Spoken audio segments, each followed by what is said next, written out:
Hi everyone, it's Yvette Blowitz from SpiritGirl.com and welcome to the Spirit Girl Talk Show podcast. I'm super excited to be here with you today and with our very special guest who is Dr. Shimi Kang. And she is an expert and in everything to do with neuroscience. She's Harvard-trained doctor, researcher. She is an expert writer. She is a keynote speaker who specializes in how the mind works.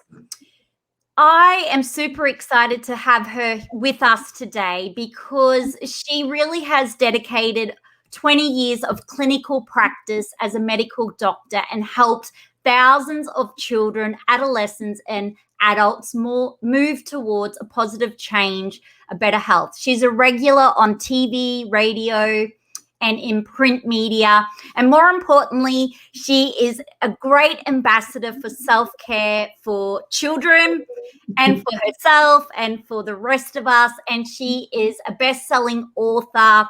And today we're actually going to talk more about her book, The Tech Solution, Creating Healthy Habits for Kids Growing Up in a Digital World.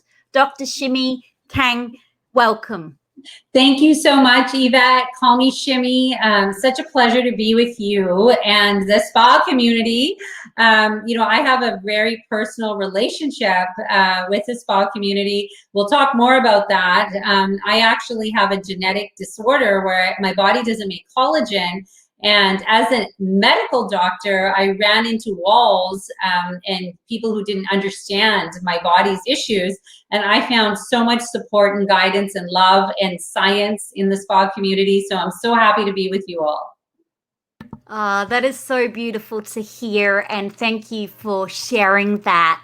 Now, Dr. Shimi, can you tell everyone who's tuning in today globally, our Spirit Girl community and podcast listeners, a little bit about yourself and what really started this journey of wanting to become a doctor, but really diving into neuroscience, how the brain works, how the mind works, and your journey of wanting to help so many other people? Well, yeah, I mean, that's a wonderful question. And I don't know all the answers there, but I'll tell you a little bit of information. My story began, I'm born in Canada in a place called Calgary, and I'm the youngest of 5 children. My parents were immigrants from India, and very interesting combination there because my mom actually, she never went to school. She never even finished grade 2, I believe, or even grade 1. She can't read any of my books. She definitely didn't go to Harvard, but she was able to really raise me and my siblings with a deep sense, I believe, in intuition and very common sense and very practical. And she would always, I'd come home with a 90% in math because I was a bit of a nerd and I love math, and she didn't understand the equations, but she'd say, "Good for you, Shimi." But then she would ask me, "What did you do with your day?" And what her point was, she was asking me, how did I make a difference in a small way or impact positively? Did I pick up some garbage? Did I help my teacher with handing out pencils? Did I help a friend? It was just this constant drive for what I call contribution. And somehow my mom knew that was a great motivator. And that motivated me. And my dad was a teacher, actually, who worked very hard to become a teacher. He drove taxi and worked in labor jobs, but managed to go to university and taught me math in the front seat of the taxi car.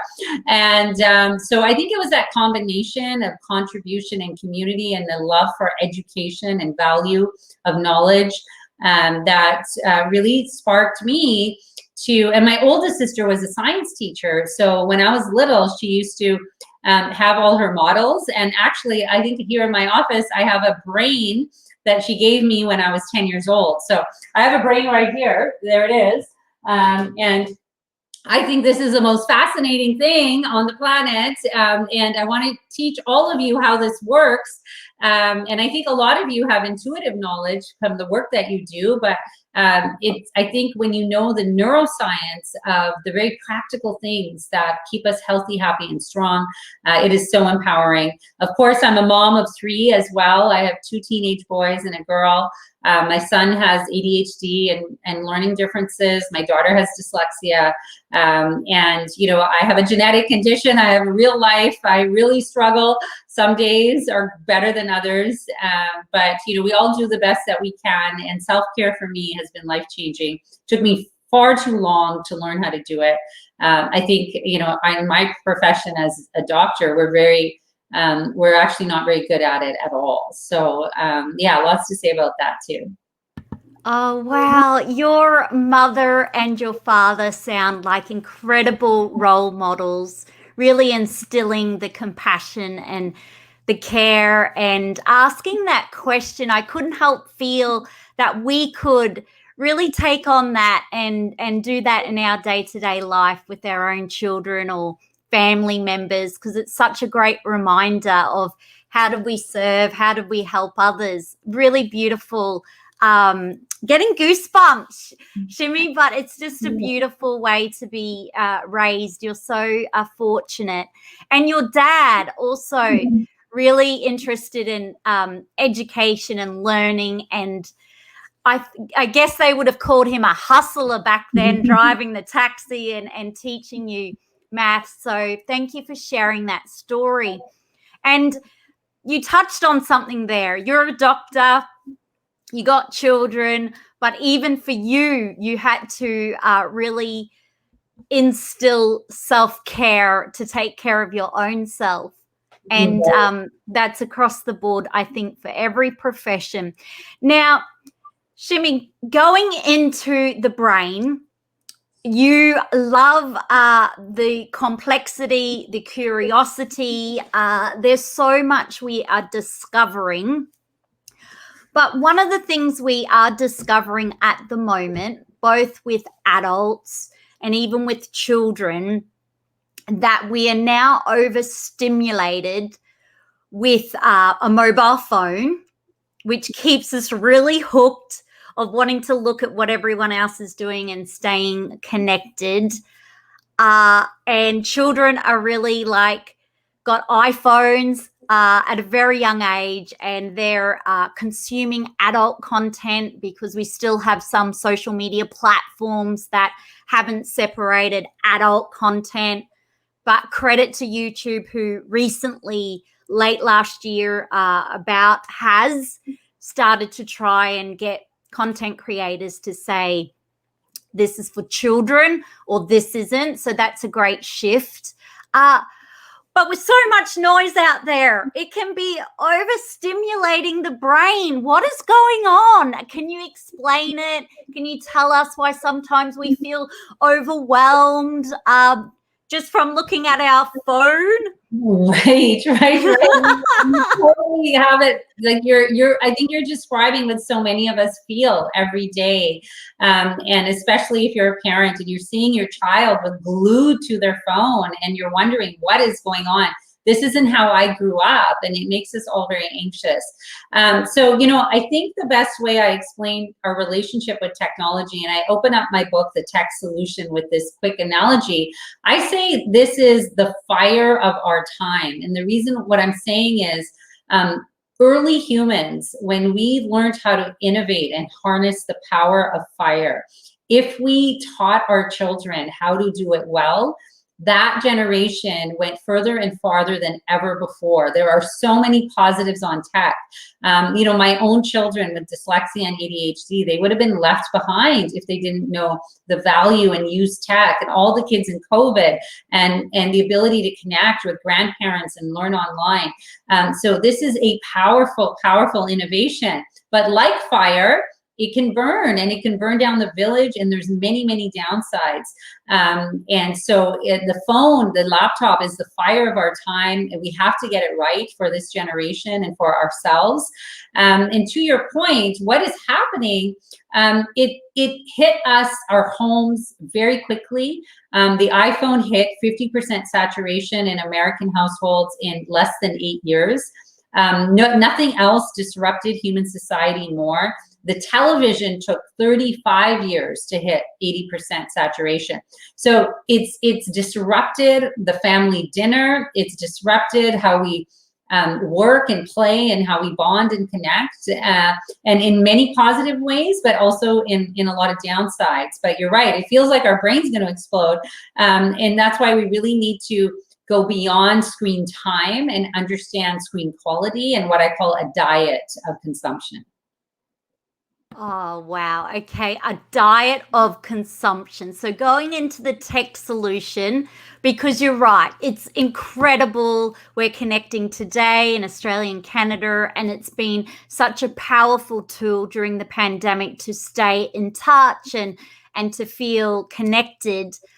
But what would be some good boundaries or some good hygiene practices we could try and put in place either as a family or even as an adult if you're on your own with no children, just to give our brain some downtime and to kind of relax a bit? Yeah, so important, because it's not just even the content, like always like watching or looking or seeing something, but even just the blue light, the blue light from the screens, we know disrupts our brain's melatonin patterns, and there's links there to sleep disruption and weight gain and diabetes. Even the prolonged sitting, the posture, when you look at people on the laptop or their phone, they're crouched over, and the nervous system is like, why are you crouched over, not looking at people?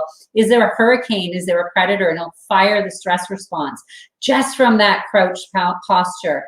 So limits are so important. I call for some very common sense stuff, like, no screens, zones in your home, like the kitchen or the bedrooms or your car, screen-free times, whether it's mealtime or right before bedtime, of course, and delay giving your child a device. There is very little chance they won't know how to use it.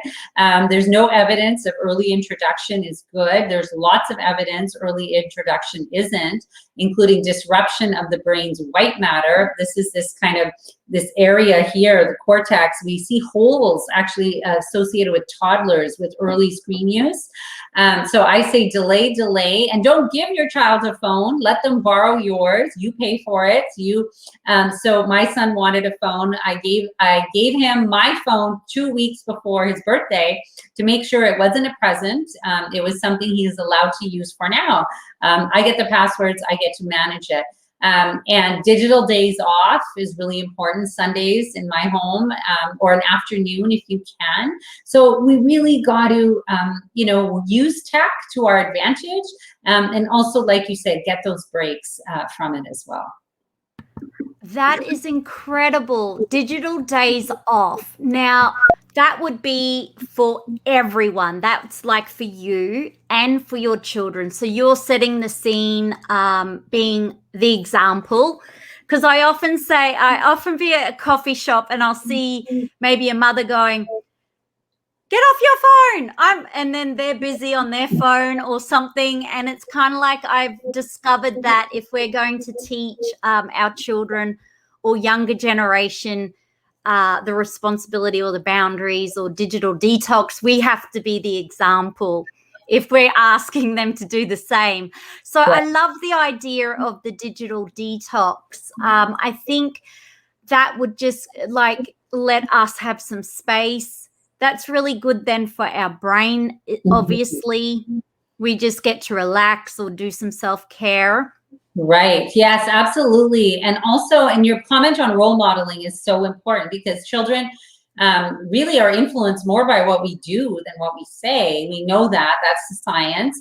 However, you don't have to be perfect. Like, you are at a coffee shop, and I tell my kids, I'm like, okay, kids, I'm not playing video games or scrolling social media.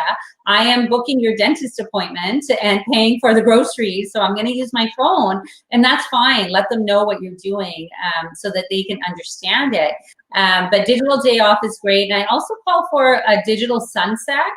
So at night, and a sunrise. You don't want to wake up and the first thing you check your phone, because your brain will fire that stress response. You'll go into that sympathetic drive in the morning. And sometimes it actually wakes people up, but you're waking up with adrenaline and cortisol, which you don't want. You want to wake up with gratitude and breathing. So you're waking up in the parasympathetic relaxation system and endorphin. And that's, I think, really common sense, because the other thing that happens, it's not just the phone. We end up multitasking, and we're checking, an email, we're paying a bill, and the TV's on. And our brain, again, getting back to the neuroscience, our nervous system asks us, why is your attention scattered? Why are you looking everywhere? Is there a hurricane? Is there a predator? And it will fire the stress response just from multitasking as well. Wow. And I want to ask, because I am so grateful that I now don't grab my phone in the morning. I do the whole meditation, mindfulness, gratitude journaling, a walk or yoga, like a slow wake up, because I discovered, I was wondering, why am I so stressed out? And it was because I was grabbing my phone and looking, and before I knew it, I would scroll and an hour later it would go by and I'd miss self-care. So I realized I got to do the self-care first and then the phone later, or the apps later. Is it true we can get addicted to these social media apps, that they are a form of like dopamine? Yes, absolutely. So my background and what I studied at Harvard was actually addiction psychiatry. And it's interesting, in my world, my currency is something called dopamine. Dopamine is a powerful neurochemical. It is our neurochemical of reward and pleasure. It's not all bad. Dopamine drives us. It is a motivator. And I say dopamine's a lot like sugar, okay? We need sugar to survive. Sugar is a very important part of our diet. But piles and piles of sugar alone, or too much, is really bad for us. It's toxic, it fires a stress response, and is highly addictive. So dopamine is the sugar, the ingredient of the tech diet. And unfortunately, technology companies in the industry knew how to manipulate their products to purposely release dopamine in the human brain. And this is just the science of the evolution of the tech industry. I'm not saying they intended to ruin a generation of health, but they intended to sell their products, just like the food industry found out sugar was really appealing to people and added more. The tech industry found the same, and they started to embed dopamine design or persuasive design, and it's in everything. It's in our like button on our phone. It's in our autoplay. It's in our Netflix show, the trailer, and it's everywhere. It's the three little dots when we text. It gives us a little hit of dopamine that someone's going to respond. So it is embedded in these devices, and it's not fair, especially for young people, because on one end of the device is a immature brain, not fully developed, under construction until the age of 24. And on the other end of this screen is the most sophisticated neuroscience to this date. So it's really an unfair experience, and that's why so many parents and young people are unintentionally getting into very bad habits and addiction as well. Thank you for sharing that, because I know when I first started out, even say spa blogging before Facebook, you just write, we got, I guess, that so-called hit when you'd see the little world light up, but publicly no one knew how many followers we had. It wasn't about liking, and it was a really, I guess, even looking 10 years back at blogging, it wasn't about, instant gratification or looks or being liked, and now I see the younger generation go, how many followers has she got? And they might say, 3,000. Oh, how many followers has she got? 1 million. Oh, she's so famous. So they're learning at a young age too, through the technology, to judge. Right. I like that person, I don't. To comment, to say what they think, and they're allowed to, and whether they like someone or not. So I'm really grateful. If I could be the CEO of all apps, I would 100%, no one would have ever seen how many followers a business had, a child had, or a person. Wow. And there would have never been any liking Wow. of buttons. You're so advanced, Yvette. You know, what you're Yeah. saying is you intuitively knew what now the science has proven. And now we're starting to see movements like with Instagram trying to hide the likes and followers is it's really toxic to the brain. And I just want to clarify why. The human brain, we need social bonding. Okay. We need to bond. We need to see each other, hear each other's voices, connect in a meaningful way, humor and music and laughter and vulnerability. And that is very different than socializing superficially with likes and comments, and very different than social status, which is the number of followers, right? So we're confusing social status and socializing with social bonding. And social media can allow you to do all three if you use it in the right way and builds community and do activism. And now you get oxytocin release, a really powerful neurohormone of love, bonding, and trust. And video conferencing in moments like this of us podcasting across the world is great. We're both getting oxytocin right now. And community building and activism, there's serotonin. So you're absolutely right. It's a powerful tool, but we have to decide how we're going to use it. Yeah, and I will continue to share the message that it's okay if someone wants to share their passion and love, but that should be it. Only back in the old days, if an advertiser asked for your how many people read your blog, they got that direct, but you were not on a world stage where people had that access. So I hope anyone who works for a tech company or a CEO of a tech company or one of the social media apps takes that on board and makes a change in humanity. For Yes. love wins in the end when we're not judging others and deciding whether we like their dress or not. Right. That's so yeah. true. So true. And I'm just going to say in the pandemic, Yes. it really showed up too. Because in the pandemic, and you're right, like attention, you can get negative attention and positive attention. And if it's all about followers, negative attention gets attention. And we know that in the pandemic, we saw really dangerous rising rates of hate online, and anti-Asian and anti-women and anti-Black and anti-LGBT, and it went up, cyberbullying, in attention-seeking behaviors, because people are like, well, I just want to get people eyeballs on the screen. And what you're calling for is so important and so compassionate. And there's real urgency to this, Yvette, where it's not light, because pre-pandemic and now pandemic, we have a state of crisis among young people, who are anxious and stressed and disconnected and depressed and addicted. And I see it every day. So, and social media and how it's being used is a real factor in that. Yeah, thank you for sharing. Because I just feel that if a kid can put a little photo up, fine. If they want to write a little blog or have a little blog or YouTube, that's cool. But they shouldn't have to be under pressure to grow the following and to be liked. And I just see it to be a great, there needs to be a great change for all young people and for all people. It's great to, as you've got your book. Yeah, we know your book's there, but that's about as far as it needs to go, and reading the content of the book and getting to know the person instead of judging them by the likes. But Right. I want to ask you, because I could go on forever because it's a topic I'm passionate about. But when it comes to some good things for brain health, what are some good foods we should be either eating, or just some good practices in our day-to-day life that could help our brain health? Oh, great question. I love this topic. So the brain is amazing. The brain has something called neuroplasticity, which I say is a 6-syllable word for hope.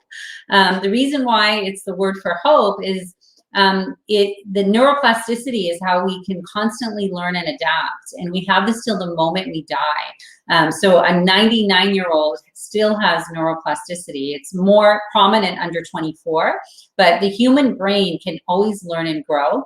And it needs 5 special things: routine regular sleep, routine regular nutrition, including hydration, and brain health is the good fats, because the brain is 70% fat. So that's the avocados and nuts and seeds that you see in the spas, which I love. Routine regular exercise, getting our heart rate up, is great for brain health. Routine regular positive social connection, so those positive relationships grows the brain. And then the 5th one is my favorite, which is play. I call play is trying new and different things. Think of the word recreation. The root is recreate.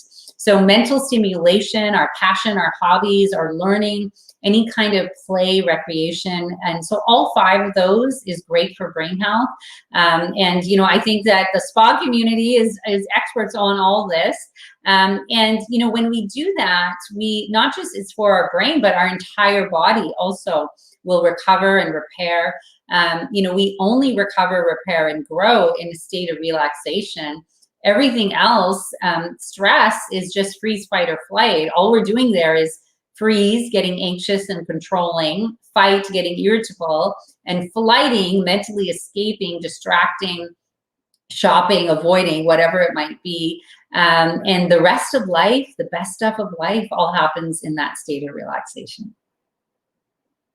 That is incredible, because increasing the discussion around relaxation and the benefits and how important it is, because we sometimes can be caught up in this whole hustle side gig. Every spare minute you got to be doing something. But just to hear you talk about the benefits of relaxation, and of course the SPAITGIRL community loves to have a massage, or loves to listen to the spa music, or loves to relax with a cup of tea. Can you go into some of those benefits and how it is affecting our brain and our chemistry, I guess, in such a way? Because when I go to the spa, I turn up, I can be completely feel like I'm burnt out, exhausted, stressed, anxious, all of these things. And then after I have listen to the music and have a cup of tea and do the whole ritual and have a massage, I just feel so deeply well. Yeah. I feel so relaxed and so good, and like I can take on the world again and everything's all good. And it's so incredible that I would love everyone who's never been to the spa to either create some spa experience at home, or one day when they can get to the spa, when they reopen because of the pandemic, that they have the opportunity to go also.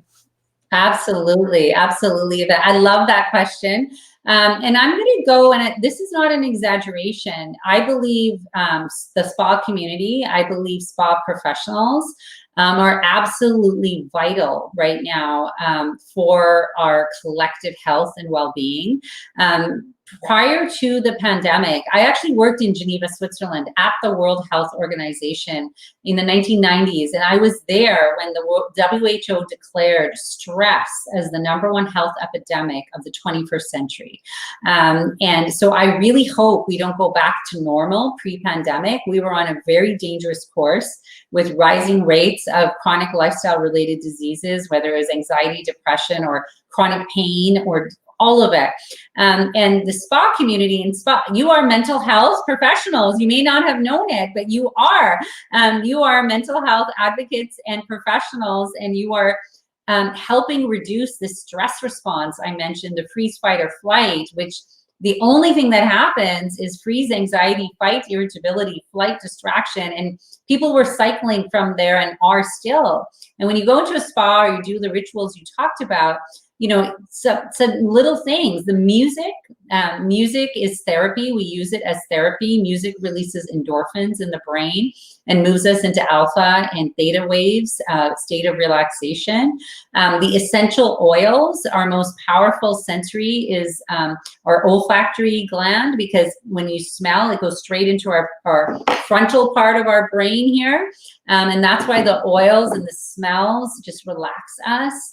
The massage, the physical touch, we release oxytocin from that. And self-care, of course, the endorphin, breathing, just slowing things down releases endorphin.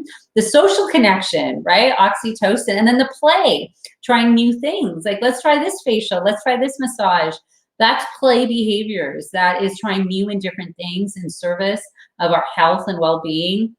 That's serotonin. So anyway, I can go on forever, but we need you. We need your community, and it is wonderful work, and it's also very urgent work, because the world needs, and definitely children too.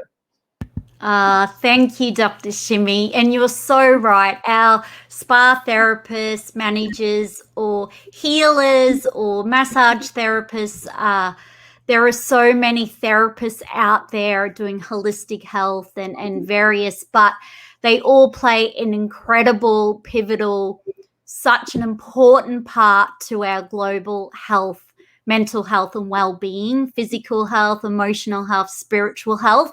And I want, like you mentioned, each and every one of you to know how important you are to the well-being of all of us. So thank you for your incredible work, because I get super excited when I get to share like the spa therapists and what inspires them. I was in the Maldives last year at the Western Maldives at the Heavenly Spa, and there were so many different spa therapists from Himalayan, Nepal, just Uganda, just so many different countries, and bringing together.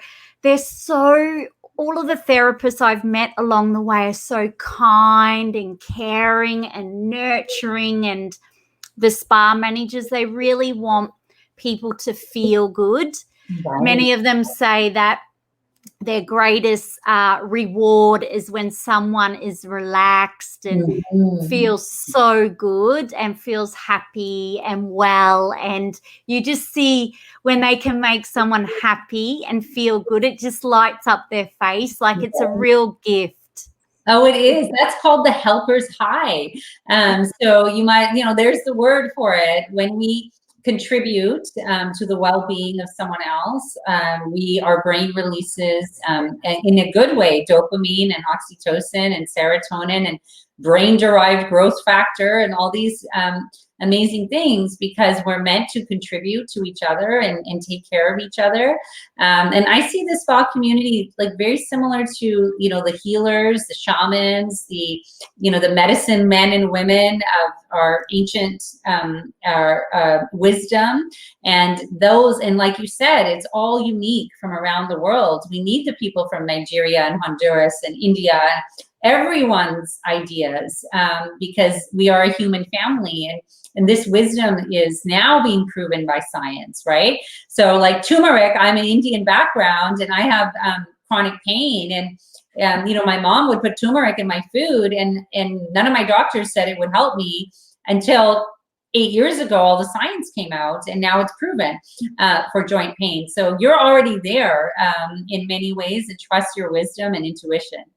Yeah, you're so right. All of those ancient traditions, and we have them here in Australia with the Aboriginal spirituality side and the medicine and the plant-based, and then I think of Bali when I go there, how rich it is with. So there's so much wisdom to draw upon, and I think it's just a beautiful blend. Now, tell me, what are some of your self-care rituals? Because yeah. Well, I learned them way too late because I was a busy mom of 3 and writing books, and I was the head of the Children's Hospital Mental Health and Addiction Program and a professor at UBC. And I didn't know I had a genetic disorder called Ehlers-Danlos syndrome, where your body loses collagen. And then, of course, after 3 pregnancies and after the age of 40, you start losing even more collagen. So I got hit with a very severe chronic pain. And I actually went on disability as a doctor, which was very hard for me. And I spent all these years, and for anyone, I'm sure. And then I had to get very serious about self-care. I'm like, okay, no, intellectually, I understood my body is not going to recover or repair in a state of stress or busyness. It's only going to do it in that parasympathetic system. But boy, that is not easy to do, even though I knew it. So simple is not easy, and knowing is not doing.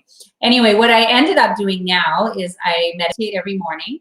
I pray. I actually pray and meditate, probably a combination of about an hour. I do a bit of yoga, which I really need for my body.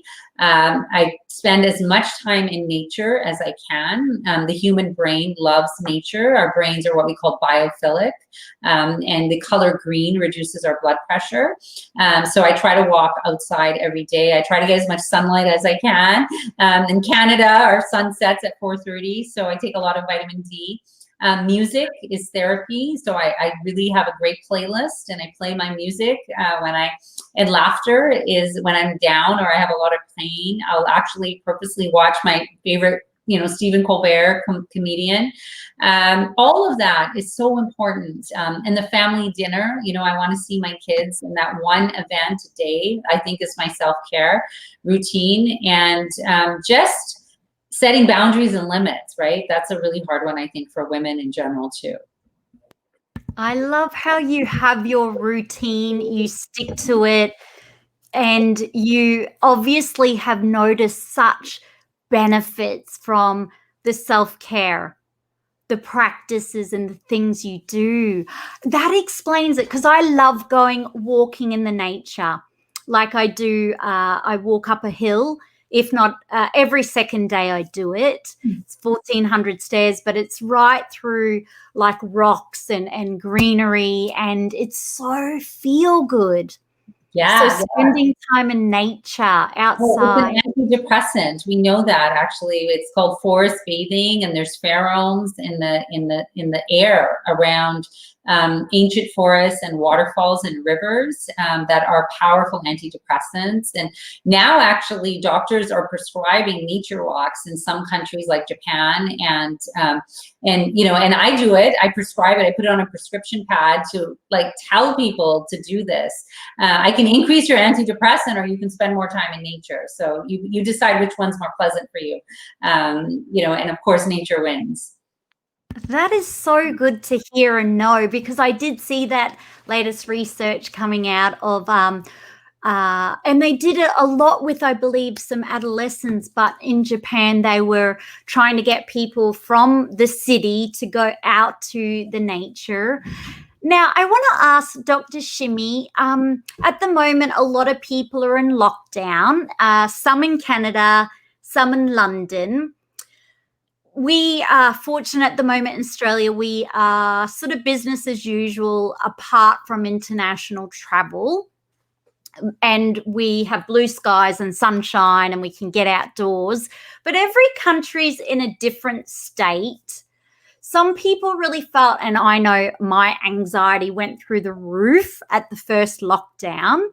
And then it maybe took a couple of months even for that to settle down, just the initial stress of everything. If someone was at home, lockdown, they maybe can't go outside for that nature walk, what are a couple of things they could maybe try to do just to feel good, or to reduce stress, or maybe lift their mood a little bit? Right. Yeah. So if you remember the 5 neuroplasticity things, those are the key. The routine, regular sleep, nutrition, exercise, social connection, and play. Now, this is where technology can actually help us tremendously. So we want to use tech in a healthy way. And I'll explain the diet a bit, because I think this is the key. So we don't want to use tech for toxicity. That's called toxic tech. And that's what we talked about, the bullying, the hates, the comparing your life to others. So that's cortisol, avoid that. Limit and monitor the junk tech, the sugar, the dopamine, the online shopping, the Netflix binging, the zoning out in a game or social media, mindless scrolling, little bit like dessert, junk food is okay, not too much. And then use tech very deliberately for 3 things. Use tech for self-care, so mindfulness, meditation. I have an app called Spark Mindset for parents and kids to learn. There's gratitude journaling, there's music, there's Fitbit, so you can definitely use tech for that. Use tech for connection, so meaningful social bonding, which we discussed, and use tech for creativity. Those are the 3 C's: care, connect, and create. So learning and online and making photographs, and instead of looking at other people's, making your own dance video on TikTok and not just watching someone else's. So get innovative, get playful. So that's where tech can be very, very helpful. So 1 hour of tech time can either be toxic, junk, or healthy. So I'm hoping that with the pandemic, we can use tech in our service for our health, happiness, and success, not the other way around. They are the most incredible 3 C's that I feel we just all have to jump on board and do, because that's really life-changing. Because I know so many people who struggle with their mental health just through comparison. So if they've spent like an hour looking at someone and they're feeling like, oh, I've put pandemic weight on, and I'm looking at, a Victoria's Secret model, or the girl, just the 21-year-old. And I often say to women, and I keep everything in check. If I'm 40, say 3, which I am, there's no way in a million years I'm going to compare myself with an 18-year-old. Yeah. Or a 21-year-old. I've really got to get real. I try to keep it real, but I too, even as a blogger now, I'm spending less time on technology, because I know how if you use too much, it can be very damaging for your mental health and your well-being. And I've learned the hard way. So I use it for, obviously, podcast shows, YouTube to listen to affirmations and yoga classes, or the really positive things, music, and just connection now. And I'm obsessed with looking at illustrations, like positive illustrations. If I'm going to look at stuff, I do not look at people's bodies. I feel that's very unhealthy. Looking at other people's bodies, to me, isn't going to change my life. And I feel that can be negative towards if you struggle with body image. Would you say that for younger girls or women or people in general, if you have an incline to compare, do you determine what you're comparing yourself with and then know and make a change? Yes, Eve, I bet you just touched on such an important issue. And of course, gender is not binary, but in general, we know the science of girls and women and tech and social media. In fact, social media is dominated by women more. Like there's a saying, boys are from Xbox, girls are from Instagram. So there is a gender divide there. And we know that anxiety, depression, and body image disturbance are going up, including perfectionism. And perfectionism is linked to anxiety, depression, and lower life achievement. Really important, because a lot of people are very proud perfectionists, and I'm like, but it's linked to anxiety, depression, and lower life achievement. So we want to let go of perfectionism. The opposite of perfectionism is play, being comfortable with mistakes, getting messy, and not photoshopping and having your picture out there. But we do know that this is really serious, and it is affecting girls and women more. And what you talked about, the comparisons, we need to guide. I have a daughter. And I have to tell her flat out is pick positive role models online and follow people. You know, it's okay to like beauty, but it can't be fake, right? So, you know, I have a real issue with celebrities who post about themselves and don't talk about the millions of dollars of plastic surgery or products or whatever they're using. And young people think that's just, you know, the way they look, as opposed to being more real, because it has major, profound impacts on us, on our mental health and well-being. Yeah, and all of the filters now, like, completely changes the way your face is. Like I say to someone, don't even waste your money. Like, they don't even need makeup. They got filters for this, and you don't know what's real anymore. And I remember when I first started on Instagram, as an example, to your daughter and everyone else listening in, it was cool, right? You were the girl next door, a blogger, just an average girl, messy hair, really average clothes, and everyone loved that. And then all of a sudden a new trend started, like where you had to create Vogue photos, like magazines, and then it all went downhill.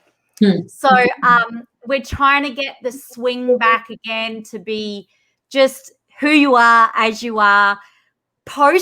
I inspire everyone to put up that crappy photo, you know, don't feel pressured to run a Vogue magazine. And I do agree, Dr. Shimi, about the people think that some of these celebrities were born that way. Well, no. Unfortunately, they've spent a lot of money. I was watching something on TV the other day, and we were at the doctor's surgery, and one celebrity had spent, I don't know, something like $2 million on their face. And I couldn't help but think about how many homeless people right now in the pandemic we could be feeding. Right. So anybody out there spending so much money, do think of the people who are homeless at the moment. Right. We can be doing more with that money. But moving right along, Dr. Shimi, now I want to ask you, what inspired you to write the tech solution, and how did this book unfold? Well, yeah. Such an interesting question. I think my first, it actually unfolded from my first book, which was called The Dolphin Parent, and then The Self-Motivated Kid. So I started with this idea that we needed a parenting metaphor that was actually positive, and everything was a helicopter or a tiger or a shark. And I'm like, what do we need to do something well. So the dolphin is really good at all those five neuroplasticity things I mentioned. And so I built in the metaphor, and to not be a jellyfish parent, which is too easy and permissive, and don't be a shark or tiger, too overbearing. Try to be this dolphin, playful, fun, collaborative, firm and flexible. Think of the body of the animal, love with limits. So when I was doing my book tour and speaking all over the world about those books, the first or second question was always about technology. It is like, okay, well, how do I deal with the phone? Or what about screen time? Or when do I give my kid a device? So I realized that this was the top issue of our time. And it was, at the beginning, was like you, I was try to explain it. And then I realized I needed another metaphor, because I love metaphors, obviously. And the brain likes metaphor. We actually remember in story and visuals. So then I said, well, we have a metaphor. We have something very familiar to all parents, a diet. We understand we teach kids early, and we do it repetitively, and we have to do it again and again. And, they may fall off the wagon, but set habits early. And so I use the diet nutrition metaphor for technology consumption, and I divided it into those 3 categories. And then I gave the ingredients, right? Cortisol for toxic, dopamine for sugar. And I didn't mention the healthy tech. The self-care is endorphin. The connection is oxytocin. And the creativity and learning is serotonin. So, I think for me, it was a familiar idea that every parent could hopefully wrap their heads around, this very important, very modern and topic that we all need. Yeah, and that is why I really, really wanted to have you on the show, because I just was reading the other day with the pandemic, unfortunately, how many young people are suffering with mental health, depression, and anxiety. And that was something in my era. We didn't lose, sadly, anyone in my class. We were all pretty running around, we didn't have any pressure of looking a certain way or growing a following at 15 or 16 or and we weren't bombarded with influences. Like, the only influence I had really was Oprah Winfrey and every spiritual teacher or author that went on her show. And I mean, I'm so blessed, along with my mum and other women in my community. But what a great influence. Yes. Strong, intelligent, I agree. but now the younger generation are bombarded with so much influence. So I can't just thank you enough for sharing your book and your story. And I really hope that everyone who's tuning in today into the Spirit Girl podcast show grabs a copy of The Tech Solution by Dr. Shimi Kang, because I just think it's an area we've got to learn more about. And there's just not a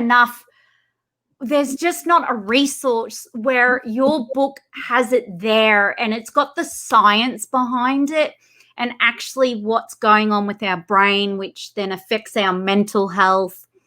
Because we still have this thing, Dr. Shimi, where people think, the mind's here and you have a thought, and if you maybe don't think of that thought, the thought will go away. But the more we can learn about the brain, absolutely, yeah, then it's sort of the organ, as I say, the brain, then it kind of will help us in our mental health journey for children and for parents and carers and everyone in the community. So, Dr. Shimi, I could talk to you forever about this topic. I'm so intrigued and fascinated, and I thank you for all of the work you're doing, because it's so needed. It really is. Thank you, Yvette. I could talk to you forever too. So much fun. And Oprah Winfrey was a huge inspiration. I met Oprah, and it was one of the highlights. It was a life-changing experience. She's incredible.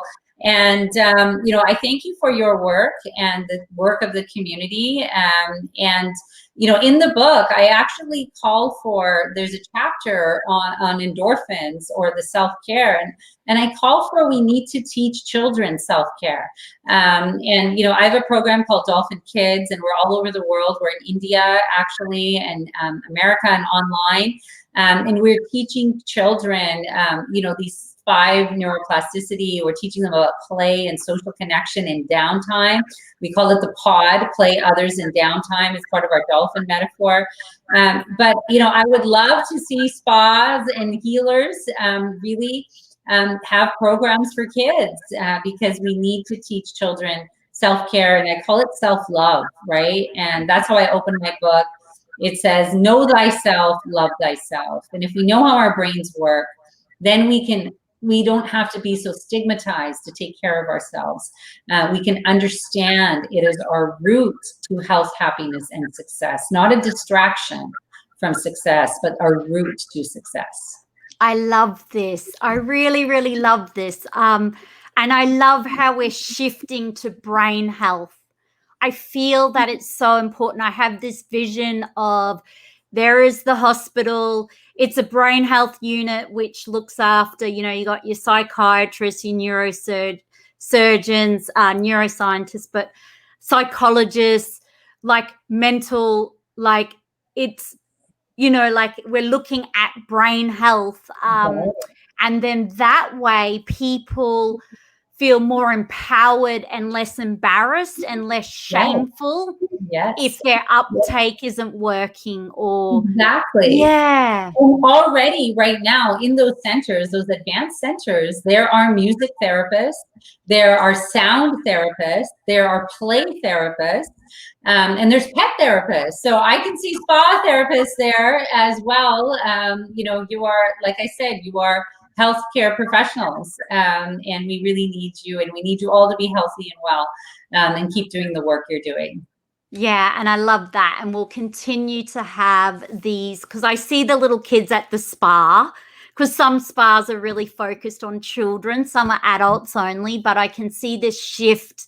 And I can see now mothers and even parents as a family going to the spa, especially every time I'm in the Maldives and at holiday resorts, there's all families going, which is so beautiful to see that opportunity.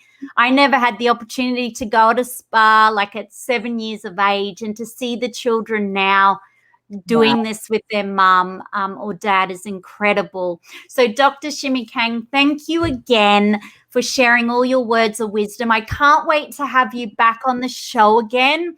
I feel like we've only just we've just scraped the surface of our big, beautiful mind, brain. And there is just going to be so many people who can benefit from your work. So how can we now stay in touch with you and continue to learn and grow and develop with you? Yes, so you can find me on Healthy Tech. So my website's drshimikang.com, just my name, all lowercase, drshimikang.com. I have a YouTube channel that really is short clips of neuroscience on really fun topics like play and sleep and tech and junk tech and everything we talked about today, nature. So that's called Mental Wealth with Dr. Shimi Kang. And you can find me on social media as well. So I would love to connect and hear from you all. And I definitely am a friend of your community, and I would love to come back and talk to you more about this neuroscience of all the wonderful things you're doing. Yeah, I would love for you to be in every school in Australia, or every school where they're teaching the tech solution. To me, I just feel it's so important. So teachers out there or education leaders, I really feel this is a topic that we just really need to get out there.